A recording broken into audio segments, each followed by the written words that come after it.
Welcome to Quick History Facts, where we explore the fascinating people and events that have shaped our world.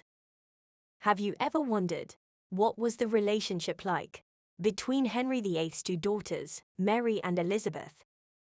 Mary Tudor was once the apple of King Henry's eye. But once Anne Boleyn became a love interest, everything went wrong for Mary and her mother, Catherine of Aragon. Following the divorce of her parents, Mary was basically declared illegitimate. She was 17 at the time, and it was an incredibly harrowing experience. She was downgraded from a princess to being known as Lady Mary. On the 17th of September in 1533, Princess Elizabeth was born. She was declared Henry's heir, and Mary was bumped even further from the line of succession. To make matters worse, Mary was made to serve in the household of her younger half-sister.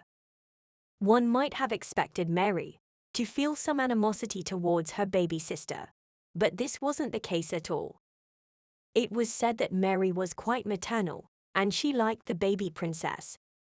In fact, when Anne Boleyn was later killed in 1536, and Elizabeth was downgraded to Lady Elizabeth, it seemed as though the sisters had a kinship. They had both suffered at the hands of their father. Things improved when Jane Seymour became the new love interest, because she wanted to forge a reconciliation between Henry and his two daughters. This was later continued by Catherine Parr. Then, things became much more tense when Mary became Queen of England. This was in 1553, and Mary wanted to return England back to the Catholic faith. Elizabeth had been brought up Protestant, and as a result, she was somewhat of a rival to Mary. People who disagreed with Mary being on the throne saw Elizabeth as a figurehead for their rebellious plotting. This is why we later see Mary putting her half-sister in the Tower of London. That was when their relationship turned sour. Although Elizabeth always declared and proclaimed that she was innocent of any plotting or treason.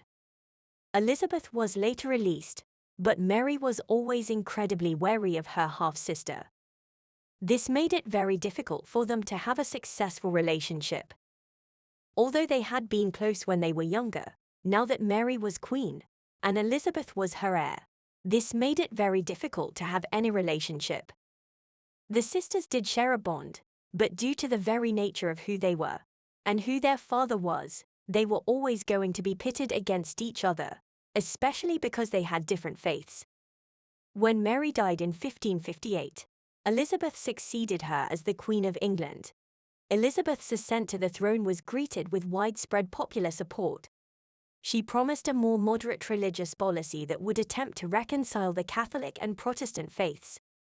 If you like this type of content, remember to like, subscribe, and hit that notification bell to stay updated on our coming videos.